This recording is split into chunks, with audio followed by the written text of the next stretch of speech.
Hello friends, अगर दो party के बीच कोई मुकदमा चल रहा है और आगे चलकर वह मुकदमा फाइनल हो जाता है, यानी कि उस मुकदमे में कोर्ट के द्वारा फाइनल डिसीजन दे दिया जाता है, तो क्या कुछ समय के बाद सेम पार्टीज के द्वारा सेम मुद्दे पर मुकदमा फाइल किया जा सकता है या नहीं?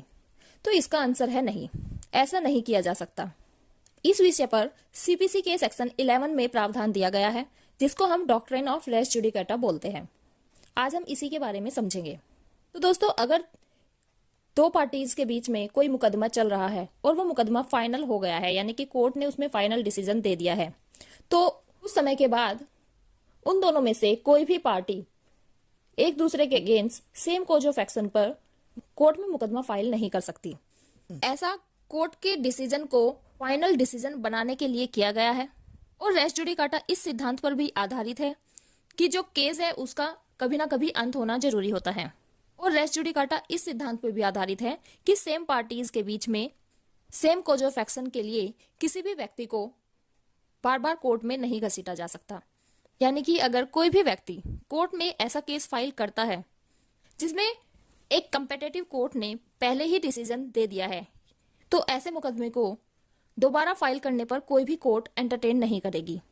अगर वह जो मुकदमा बाद में डाला गया है वो मुकदमा पहले वाले मुकदमे से किसी भी तरह, यानी कि डायरेक्टली और इनडायरेक्टली अगर कनेक्ट है, तो यानी कि अगर कोर्ट में कोई ऐसा मुकदमा आता है जिसको पहले ही एक कंपेटिटिव कोर्ट के द्वारा डिसाइड कर दिया गया है, तो उस केस को कोई भी कोर्ट दोबारा से एंटरटेन नहीं करेगी, लेकिन वो नया केस पुराने वाले केस से डायरेक्टली या फिर इनडायरेक्टली कनेक्ट होना चाहिए। रेस जुडिकाटा अप्लाई होने के लिए क्या क्या कंडीशंस होना जरूरी है? तो सबसे पहली जो कंडीशन है वो यही है कि जो पहले वाला मुकदमा है वो नए वाले मुकदमे के साथ डायरेक्टली या इनडायरेक्टली कनेक्ट नहीं होना चाहिए। पहले वाला मुकदमा किसी भी कंपेटिटिव कोर्ट का फाइनल डिसीजन होना चाहिए। थर्ड कंडीशन है कि जो पहले वाला मुकदमा हुआ है और वही सेम पार्टीज नए वाले मुकदमे में भी होनी चाहिए।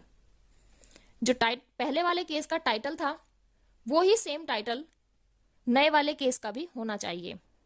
जो पहले वाले केस में इश्यूज उठाए गए थे, कोज ऑफ एक्शन लाए गए थे, नए वाले केस में भी सेम वही कोज ऑफ एक्शन और सेम इश्यूज होने चाहिए। अब दोस्तों, सेक्शन 11 ऑफ सीपीसी में रेट्रोस्पेक्टिव डॉक्ट्राइन दे रखी है, जिसका मतलब ये है कि अगर सेम पार्टीज के बीच में किसी मुकदमे में फाइनल डिसीजन आ गया है, तो क्या अदर कोज ऑफ एक्शन पे सेम पार्टीज के बीच में दोबारा से मुकदमा चलाया जा सकता है। यानी कि अगर किसी प्रॉपर्टी पर ए ने बी के अगेंस्ट केस फाइल किया ओनरशिप को लेकर के, और वो केस डिसाइड हो जाता है और ए की ओनरशिप इस्टेब्लिश नहीं हो पाती है, तो क्या ए दोबारा से सेम प्रॉपर्टी के लिए पोजेशन का केस फाइल कर सकता है? तो यहां पर आंसर है नहीं। सेम प्रॉपर्टी पर दूसरा कोज ऑफ एक्शन ला करके सेम पार्टीज के बीच में कोई भी मुकदमा कोर्ट में नहीं लाया जा सकता। तो दोस्तों, ये था सीपीसी का section 11 doctrine of res judicata और 11A रेट्रोस्पेक्टिव जुडिकाटा।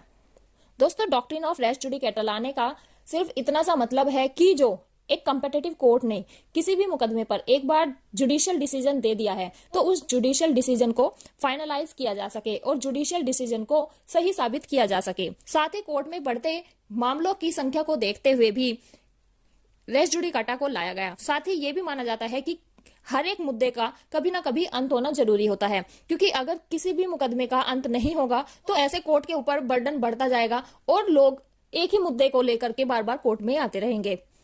और इसको लाने का यह भी उद्देश्य है कि अगर किसी व्यक्ति ने कोई ऑफेंस कर दिया है तो और उसको एक बार पनिशमेंट दे दी गई है, तो सेम ही ऑफेंस के लिए बार बार उस व्यक्ति को कोर्ट में ना तो पनिशमेंट दी जा सकती और ना ही कोर्ट में घसीटा जा सकता। आई होप आपको ये नॉलेज अच्छी लगी होगी। Thank you.